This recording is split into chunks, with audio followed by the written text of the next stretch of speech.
Hi guys, welcome to our channel. நான் உங்கள் சந்தியா. இன்றைக்கி நம்ம டேஸ்டியான மட்டன் தம் பிரியாணி எப்படி பண்ணுறதான் பார்க்க போகிறோம். வாங்க வீடியோக்குள்ளே போகலாம். எண்ணெய் கொஞ்சம் எக்ஸ்ட்ராவாக சேர்த்துட்டு எண்ணெய் நல்லா சூடானதும் 4 பட்டை, ஒரு 8 கிராம்பு, 2 அன்னாச்சி பூ சேர்த்துக்கலாம்.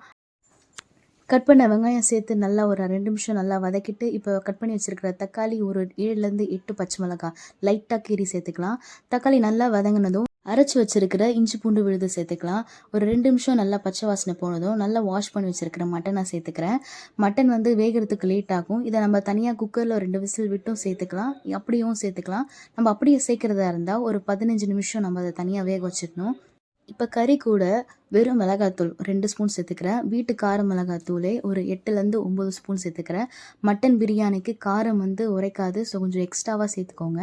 நல்லா மிளகாத்தூள் சேர்த்து ஒரு 2 நிமிஷம் பச்சை வாசனை போகிற வரைக்கும் வதக்கிட்டு, ஒரு கைப்பிடி அளவு புதினா, கொத்தமல்லி கிள்ளி நல்லா வாஷ் பண்ணி வச்சுருக்கேன். இந்த டைமில் அதை சேர்த்துக்கிட்டு நல்லா மிக்ஸ் பண்ணி விட்டுருங்க. மிக்ஸ் பண்ணி ஒரு 2 நிமிஷம் அப்படியே இருக்கட்டும். இந்த மாதிரி நல்லா எண்ணெய் பிரிஞ்சு வந்ததும் இந்த ஸ்டேஜில் ஒரு 1/2 கப் அளவுக்கு தயிர் சேர்த்துக்கலாம். தயிர் சேர்த்தா பிரியாணி இன்னும் டேஸ்ட்டாக இருக்கும். நல்லா அடிப்பிடிக்காத மாதிரி ஒரு 2 நிமிஷம் நல்லா மிக்ஸ் பண்ணி விட்டுக்கலாம். இப்போ மட்டன் வேகிறதுக்காக மட்டுமே ஒரு 3 கிளாஸ் அளவுக்கு தண்ணி ஊற்றுறேன். இது ஒரு 15 நிமிஷம் நல்லா கொதிச்சு மட்டன் ஒரு பாதி அளவுக்கு வேகணும். அப்போ தான் பிரியாணி நம்மளுக்கு கரெக்டாக இருக்கும். ஒரு 15 நிமிஷம் நல்லா வெந்ததும் இப்போ வாஷ் பண்ணி வச்சுருக்கிற அரிசியை சேர்த்துக்கலாம். நான் 3 கிளாஸ் அரிசி போட்டிருக்கேன். அதுக்கு 6 கிளாஸ் அளவு தண்ணி ஊற்றிருக்கேன். ஃபஸ்ட்டு மட்டன் வேக வைக்கிறதுக்கு 3 கிளாஸ் தண்ணி ஊற்றிருக்கேன். இப்போது இதை நல்லா கொதிச்சு இருக்கிற தண்ணியெல்லாம் ஃபுல்லாக ட்ரை ஆகிற வரைக்கும் நல்லா கொதிக்கட்டும்.